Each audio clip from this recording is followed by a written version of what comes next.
Hearty welcome to Sneha, a true friend of yours.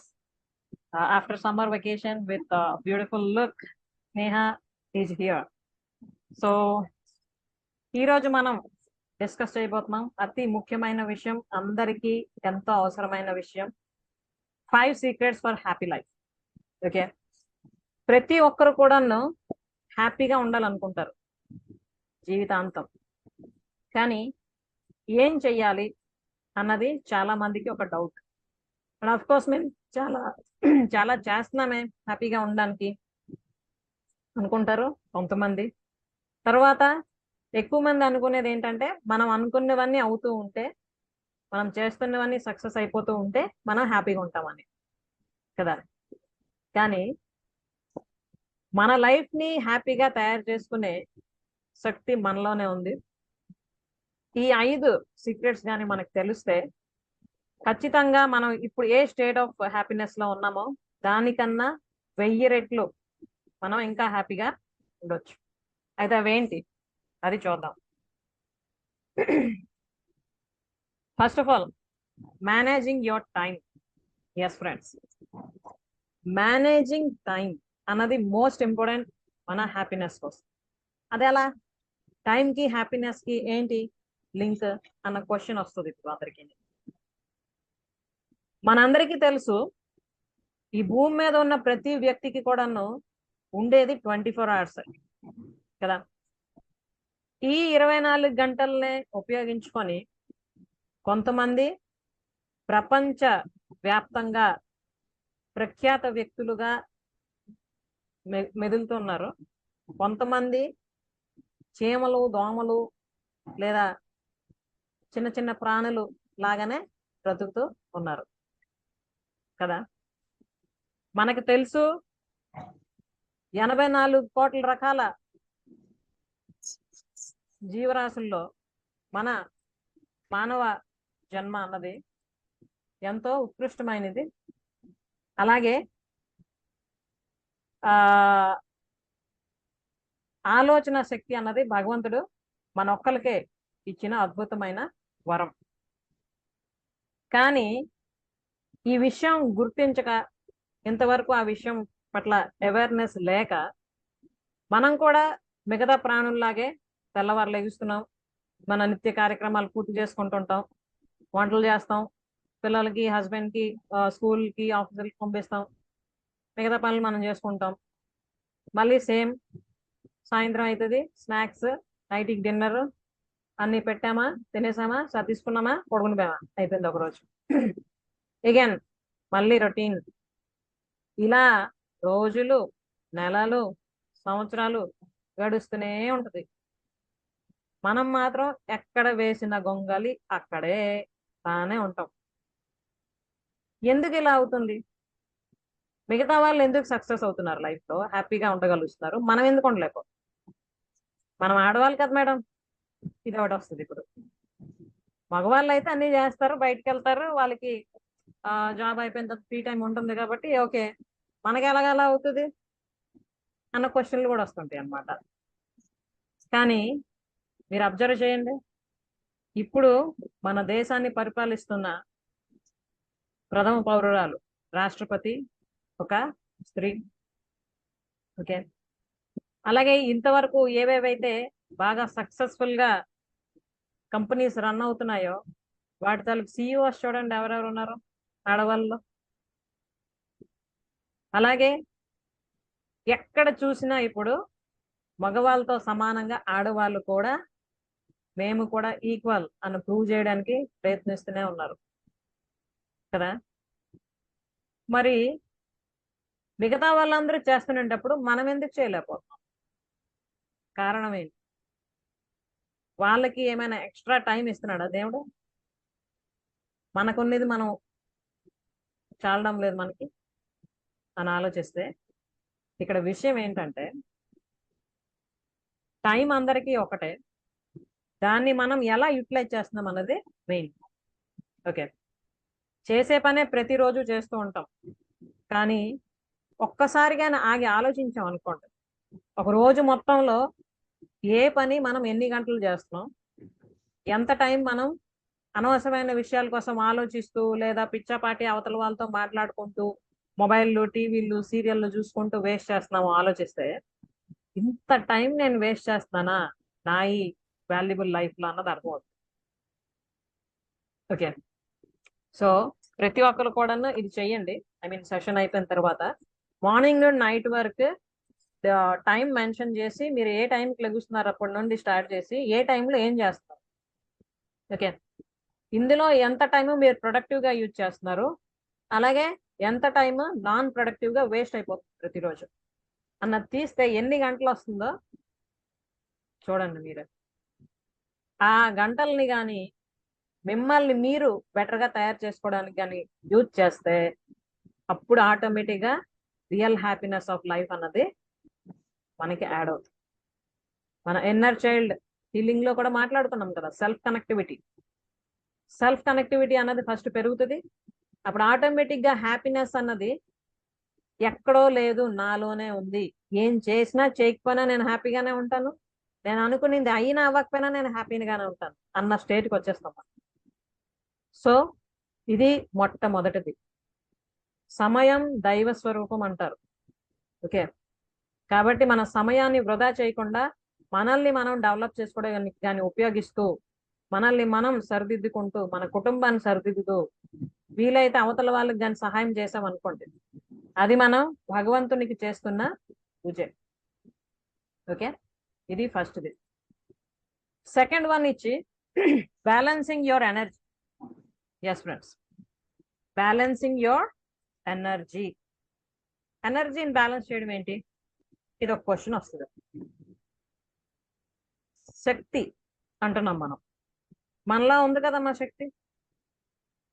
మనలో ఎనర్జీని create చేసుకోవడానికి food తింటున్నాం కదా, అలాగే డిఫరెంట్ ఫార్మ్స్ లో కూడా మనకి ఎనర్జీ ఎంటర్ అవుతుంది బాడీలోకి. ఎవరైతే మెడిటేషన్ ప్రాణాయామం అవన్నీ చేస్తున్నారో విశ్వశక్తి అన్నది బాడీలో ఎక్కువ శాతం ఉండడం జరుగుతుంది. వాళ్ళు ఎప్పుడు కూడా ఎనర్జెటిక్ గా పాజిటివ్ గా ఉంటూ ఉంటారు. ఓకే, అయితే అందరి వల్ల ఇది అవుతుందా అంటే అందరి వల్ల అవ్వదు. అదేంటి అంటే అదంతే. ఎక్కడ మనకి ఎనర్జీ లాస్ అవుతుంది అన్నది ఇప్పుడు మనం చూసుకోవాలి. First of all negative thinking. Okay,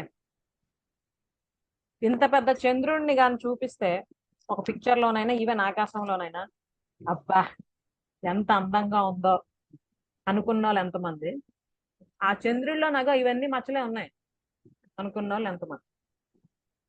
okay, ఎక్కువ మంది ఏంటంటే అందులో ఉన్న ఆనందాన్ని ఆ పాజిటివ్నెస్ ని గ్రాస్ చేయకుండా అందులో ఉన్న నెగిటివిటీస్ మీదే ఫోకస్ చేస్తూ అదుగు వల్ల అక్కడ ఉంది, వీళ్ళు ఇక్కడ ఇలాగ అయ్యింది, వాళ్ళు అలా చేశారు, వీళ్ళు ఇలా మోసం చేశారు, లేకపోతే వీళ్ళు నన్ను ఇలా మాటలు అన్నారు, ఇవన్నీ ఆలోచిస్తారు తప్ప అసలు ఏంటి మనం ఏంటి, మనం ఈ భూమి మీద పుట్టినందుకు అసలు మనం ఏం చేయాలి, మన కర్తవ్యం ఏంటి, నేనేం చేయగలను, నాలో ఏ స్కిల్ ఉందని ఎంతమంది ఆలోచిస్తున్నారు? నెగిటివ్ థాట్స్ ఉన్నంత వరకు మనలోని నెగిటివ్ ఎనర్జీయే ఉంటది. నెగిటివ్ ఎనర్జీ మనలో ఉన్నది అంటే హ్యాపీనెస్ మనకు అంత దూరంలో ఉంటది. ఓకే, మనం నెగిటివ్ ఎనర్జీకి ఎంత దూరం అయిపోతూ ఉంటామో హ్యాపీనెస్ మనకు అంత దగ్గరగా వస్తుంది. ఇది 1000 కాదు 1 crore% ట్రూ. ఓకే, మనం హ్యాపీగా ఉండాలంటే ఏం చేయాలి? నెగిటివ్ థాట్స్ కి దూరంగా ఉండాలి.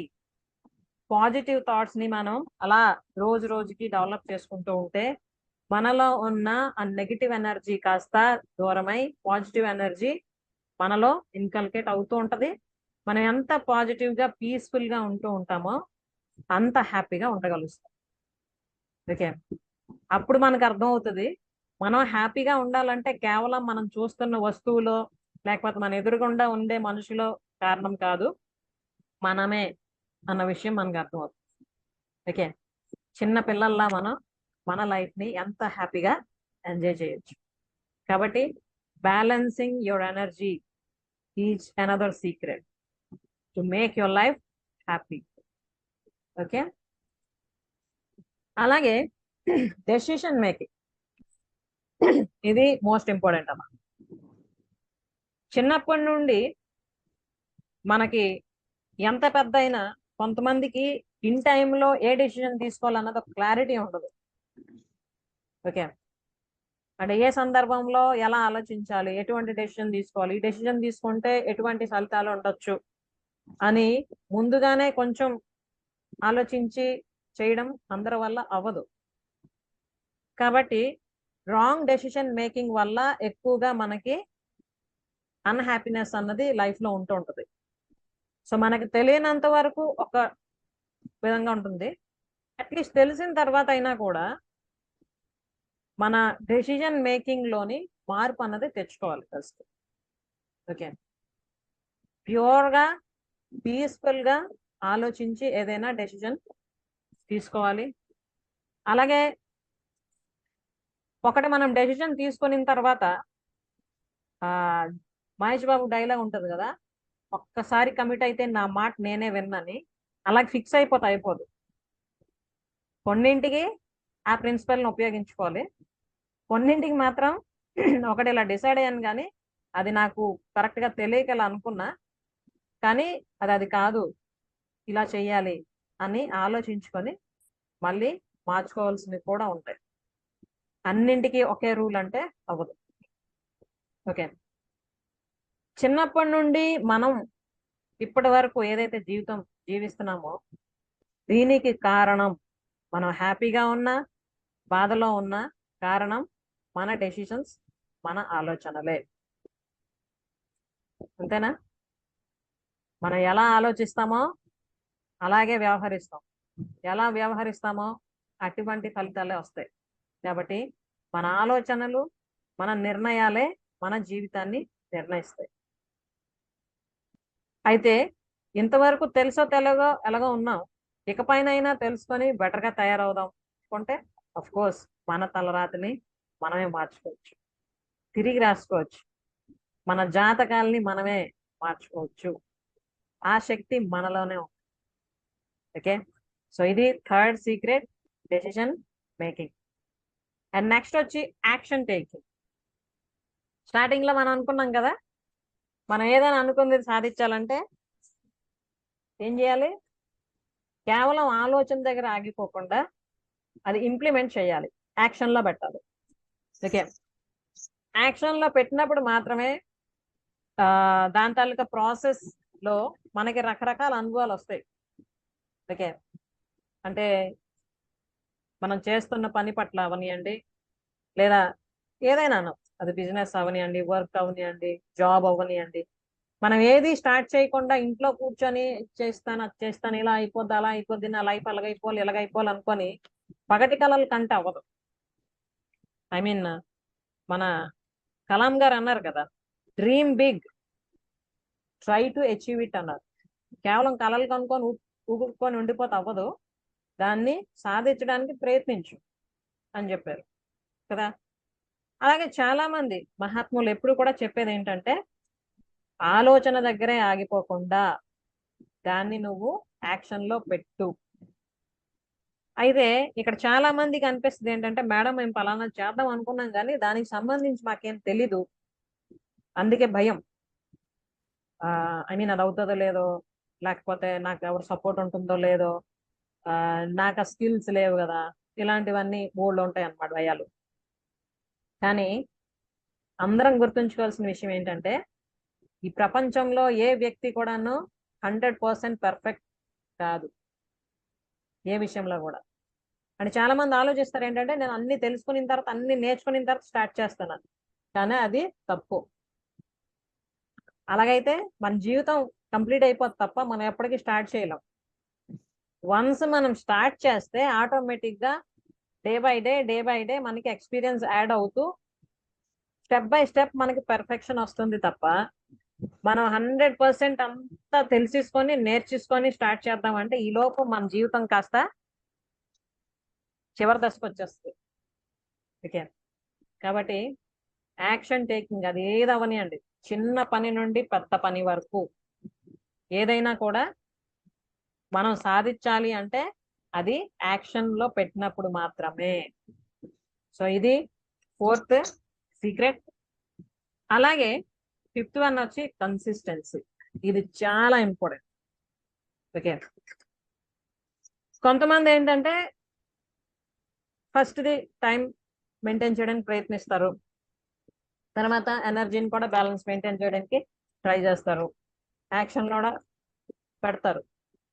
ఓకే, అయితే ఇవన్నీ అవుతాయి, అది కొద్ది రోజులే అవుతుంది. తర్వాత మళ్ళీ as usual get back routine అయిపోతుంది మళ్ళీ. కానీ కన్సిస్టెన్సీ కానీ మనం మెయింటైన్ చేసాం అనుకోండి, కన్సిస్టెన్సీ అంటే ఏంటి, కంటిన్యూ చేయడం ఏదైనా స్టార్ట్ చేస్తే, అప్పుడు మాత్రమే మన జీవితంలో మనం అద్భుతాలని చూడొచ్చు.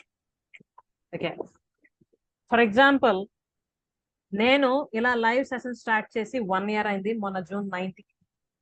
ఓకే, సో మీ అందరూ నా వీడియోస్ వినే ఉంటారు, నేను అసలు ఎందుకు స్టార్ట్ చేశాను స్నేహ ఏంటన్నది. సో మళ్ళీ నేను అదంతా చెప్పి మీ టైం వేస్ట్ చేయాలనుకోవడం లేదు. సింగిల్ సెంటెన్స్ లో చెప్పాలంటే I would like to help 1 lakh women to transform their lives. 1 lakh women కి నేను హెల్ప్ చేద్దాం అనుకుంటున్నా, వాళ్ళ జీవితాల్ని వాళ్ళే మలుచుకొని మార్చుకొని హ్యాపీగా సక్సెస్ఫుల్ గా జీవించడానికి. ఓకే, అయితే స్టార్ట్ చేయకముందు నాకు అసలు ఈ ఆన్లైన్ సెషన్స్ కోసం కానీ ఏం ఐడియా లేదు. తర్వాత ఇలాగ ఒక ఛానల్ స్టార్ట్ చేస్తాను, ఇలా అందరికి రీచ్ అవ్వచ్చు, ఇవేవి నాకు తెలియదు. కానీ నా మైండ్ లో ఒకటే మోటో ఉండేది ఏంటంటే నేను హెల్ప్ చేయాలి. నేను ఏవేవైతే నా లైఫ్ లో ఇంప్లిమెంట్ చేసుకుంటూ నా లైఫ్ నేను హ్యాపీగా తయారు చేసుకున్నానో, ఏ హ్యాపీనెస్ అయితే నేను పొందుతున్నానో అది నాతో ఉండిపోకూడదు. నాకు ఎవరెవరైతే రీచ్ అవుతారో, నా గైడెన్స్ ఎవరైతే కావాలనుకుంటారో వాళ్ళందరికి కూడాను మనస్ఫూర్తిగా సహాయం అందించాలి అన్న ఒక్క మోటో మాత్రం నా మైండ్ లో ఉంది. సో ఆ సంకల్ప బలం ఎప్పుడైతే స్ట్రాంగ్ అవడం అయిందో ఆటోమేటిక్ గా దానికి సంబంధించిన దారులన్నీ ఒక్కొక్కటిగా తెరుచుకోవడం జరిగాయి. సో మనం ఎప్పుడు అనుకుంటుంటాం కదా, మనం ఒక మంచి సంకల్పం కానీ చేస్తే ఆ పంచభూతాల భగవంతుడు ఎప్పుడు కూడా మనకి తోడుంటూనే ఉంటాడు, దానికి అవసరమైన సహాయం అంతా కూడా మనకి అందుతూనే ఉంటుంది. అయితే అది పొందడానికి ఆ సమయాన్ని ఆ ఎనర్జీని ఆ విధంగా ఉపయోగించడానికి మనం సిద్ధం అవ్వాలి. సిద్ధం అవ్వాలంటే మనం సెట్ చేసుకోవాల్సింది మన మైండ్ని. ఓకే, సో June 9 నుండి నేను స్టార్ట్ చేసి ఇప్పటి వరకు ఈ 1 ఇయర్ గా ఎక్కడ కూడాను నేను స్టాప్ చేయలేదు. Okay, different types of sessions conduct చేయడం జరిగింది, డిఫరెంట్ పీపుల్ని కలవడం జరిగింది. నేను కేవలం ఆడవాళ్ళకే కాదు స్టూడెంట్స్ కోసం కూడా క్లాస్ చేస్తున్నాను, మీకు ఆల్రెడీ ఐడియా ఉండి ఉంటుంది. సో నాకు దొరికిన టైం అంతా కూడా ఈ విధంగా ఉపయోగిస్తూ రావడం వల్ల అఫ్ కోర్స్ నాకు కూడా ఇందులో పర్ఫెక్షన్ వచ్చింది. స్టార్టింగ్ లో అయితే నాకు అసలు ల్యాప్టాప్ యూజ్ చేయడం కానీ ఆన్లైన్ క్లాస్ కండక్ట్ చేయడం కానీ ఇవేవి ఐడియా లేదు. సో స్టార్టింగ్ లో నా బ్రదర్ నాకు గైడ్ చేశారు, ఆ తర్వాత నేనే ఒక్కటి చేస్తూ యూట్యూబ్ లో చూస్తూ నేర్చుకుంటూ, అంటే మన మైండ్ లో ఒకటి ఉంది కదా హెల్ప్ చేద్దామని. సో హెల్ప్ చేస్తే ఏంటి, ఇలా అలా కాదు, బెటర్ గా చేయాలి విత్ బెటర్ క్వాలిటీ. సో దానికోసం ఏం చేయాలంటే మనం ముందు అలా తయారవ్వాలి, నేర్చుకోవాలి అన్న దీంతో ఒక్కొక్కటిగా నేర్చుకుంటూ అవన్నీ కూడా ఇంప్లిమెంట్ చేస్తూ ఇప్పుడు ఇలా మీ అందరికి కూడా రీచ్ అవ్వడం జరిగింది. సో మీ అందరికి ఐడియా ఉంది కదా, డిఫరెంట్ స్టేట్స్ నుండే కాదు ఈవెన్ అమెరికా నుండి కూడా సెషన్స్ అటెండ్ అవ్వడం అయింది మన ఫ్రెండ్స్. ఇదంతా ఎలా అయింది అంటే ఓన్లీ బికాజ్ ఆఫ్ కన్సిస్టెన్సీ.